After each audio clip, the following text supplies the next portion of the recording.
Hello my lovely student, this is Mansi. Welcome back to the channel. So now we are going to start with the 12th question. Question number 12 says an object is placed at a distance of 10 centimeter.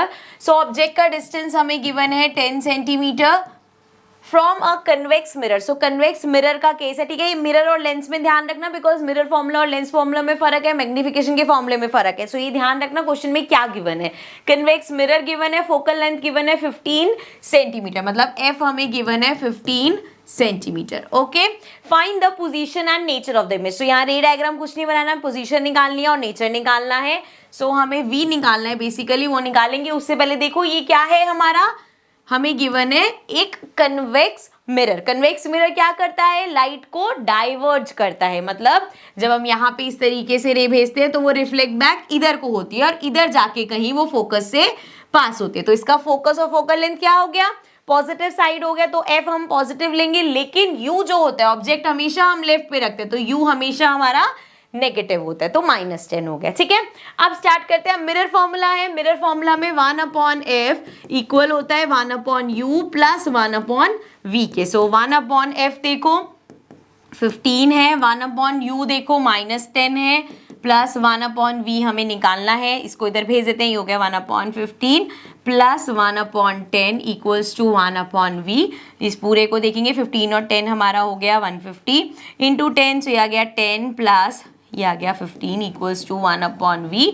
So 10 plus 15 हमारा हो जाएगा 25 upon में 150. ये आ गया 1/v. इसको cancel करते हैं, ये आ जाएगा 5 अपॉन में 30. सो अगर हम v की वैल्यू यहाँ से निकाल रहे हैं तो हमारा v क्या होगा, इसका रेसिप्रोकल, मतलब वैसे कट ही कर देते हैं, यहीं पे ये आ गया 6. तो अब रेसिप्रोकल करते हैं तो ये आ गया 6 सेंटीमीटर. सो v हमारा आया है 6 सेंटीमीटर, मतलब इमेज का जो डिस्टेंस है वो 6 सेंटीमीटर है. अब यहाँ पे देखो ये जो v है ये नेगेटिव नहीं आया, ये पॉजिटिव आया. पॉजिटिव मतलब इमेज कहाँ बन रही होगी, इधर बिहाइंड द मिरर बन रही होगी, तभी तो. वरना अगर इमेज यहाँ पे इमेज बन रही होती तो हमारे पास आ जाता नेगेटिव v, लेकिन हमारे पास पॉजिटिव आया, मतलब इमेज हमारी वर्चुअल होगी, यहाँ पे बनेगी, बिहाइंड द मिरर बनेगी. सो ये हो गया वर्चुअल एंड एरेक्ट. ये चीज भी ध्यान रखनी है, जब हम लेंस की बात करते हैं तो इधर बनती है तो हम वर्चुअल बोलते हैं, उधर बनती है तो रियल बोलते हैं. लेकिन इस केस में क्योंकि ये मिरर है, मिरर के पीछे आपको दिख नहीं रहा तो वो वर्चुअल इमेज है, मिरर के सामने जो बन रही है वो रियल इमेज है, ठीक है.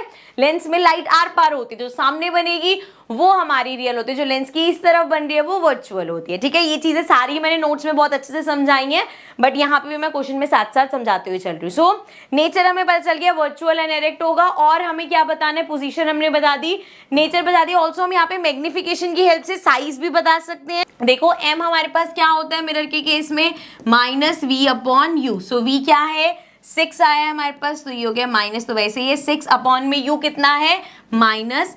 सो 0 से 0 कैंसिल, ये हमारे पास आ गया 0.6. अब यहाँ पे मैग्निफिकेशन हमारा लेस देन क्या है, लेस देन 1 है, मतलब जो इमेज है वो डिमिनिश्ड होगी,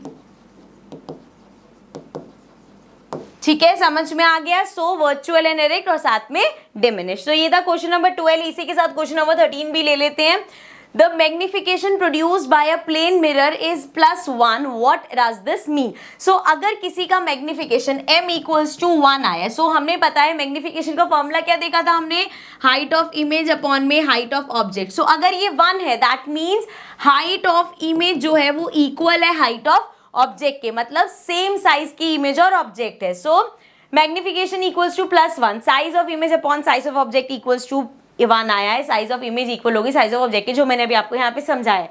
also the magnification is positive. यहाँ पे मैग्निफिकेशन प्लस में है, इसका क्या मतलब है, the image form is virtual and erect. अगर नेगेटिव होता तो इमेज रियल और इन्वर्टेड हो जाती. दस magnification of +1 means that the image is virtual, erect and same size. Clear, समझ में आया. So moving to question number 14, again numerical question. I will take this in the next session. So I'll see you all in the next video. Till then, take care and bye bye.